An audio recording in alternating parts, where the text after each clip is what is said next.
what is happening to our world. That's what I thought when we gathered together to watch the news on Friday. What's happening to our world? The siege of Paris. I could have dismissed it, saying, well, it's just an odd incident, but indeed, it is not. Because we have seen other happenings of terrorism recently, and we've seen violence in our own streets, violence up in our own area, shootings in schools. Something's happening. We've seen too much violence. We've seen wars. So what's happening? Something's happening. And it's happened before. From the book of the prophet Daniel, we heard today there will be a time of unsurpassed distress. So that was thousands of years ago. A couple of thousand years ago, Jesus said that this bad time is coming. Now, today's gospel section is in the midst of a much longer section in which he talks about and predicts the ruin of the temple. But in this section today, he says, the sun will be darkened, the moon will give light no more, stars will fall from the sky, powers in heaven will be shaken. And indeed, when he predicts that, those kinds of things happened. I think because the people didn't listen to him, but anyway, it did.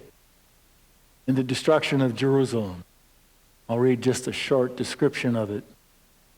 The Jewish war of AD 66 to 70, culminating in the destruction of the temple of the holy city, was one of the most devastating calamities in world history. Terrible famine raged in the city. Corpses were stacked like cordwood in the streets. Anyone caught by the Romans was crucified until thousands of crucified bodies encircled the city so the defenders could watch their agony. After breaching the walls, the Roman legions ransacked and burned the city. Many were burned alive. Romans used fire to undermine the foundations of the temple walls, then tumbled the huge stones into a heap of rubble. Hundreds of thousands of Jews perished in the slaughter. Thousands more were sold into slavery. Of the few who survived, nearly all were dispersed outside Palestine. And I didn't read to you the worst of it.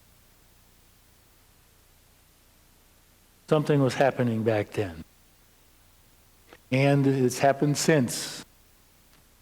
Think of last century. World War I, the World War to end all wars. Millions of people died. Just finished reading not too long ago a historical novel about that time. Wow. Then I read one historical novel about World War II.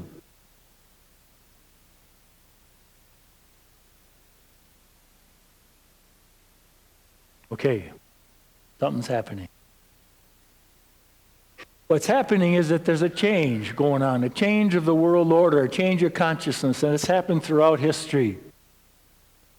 And part of that change includes us. But when that change comes about, we see it happening. One of the things that happens is that there are a number of people, many if not most, who resist the change. And we see ideas different than ours, or people who are different than we are, and they become the enemy. And the only way to deal with those infidels is to give them the death they deserve.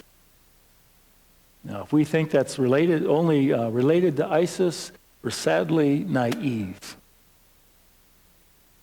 Anytime we do that to a people, we are doing the same thing, maybe not as violently.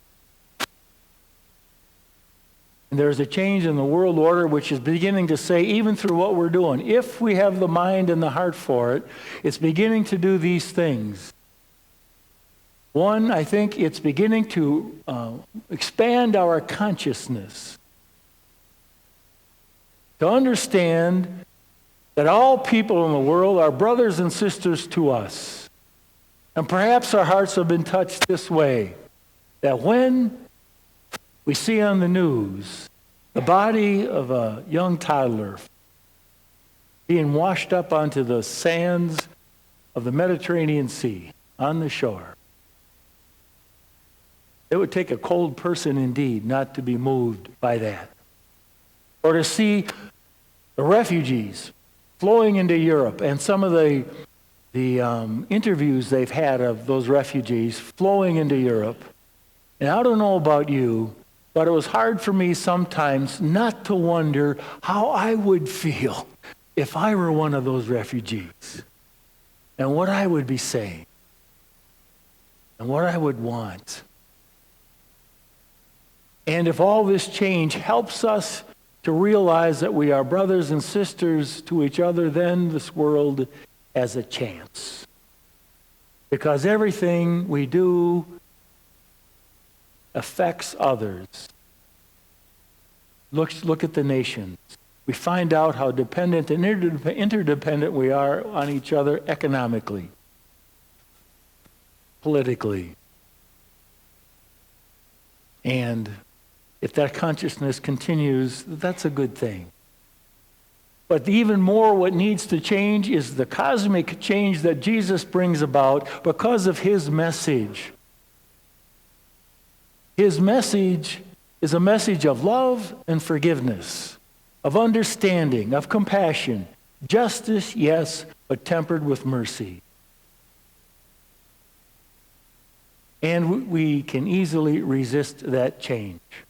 But it is the change that Jesus preached when he was here 2,000 years ago, and the change that is still impacted upon us.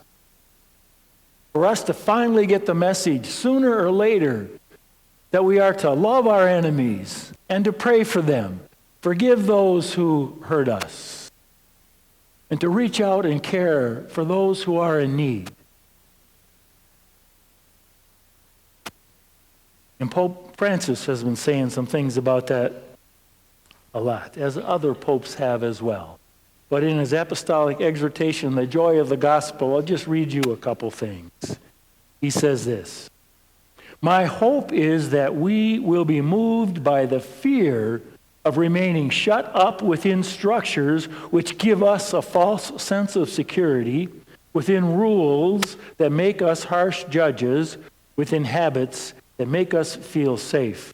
While at the door, people are starving, and Jesus does not tire of saying to us, 'Give them something to eat.'"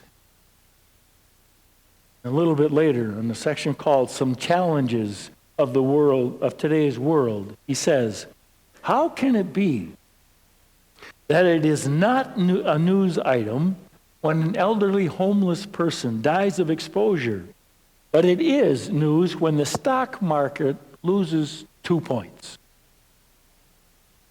This is a case of exclusion.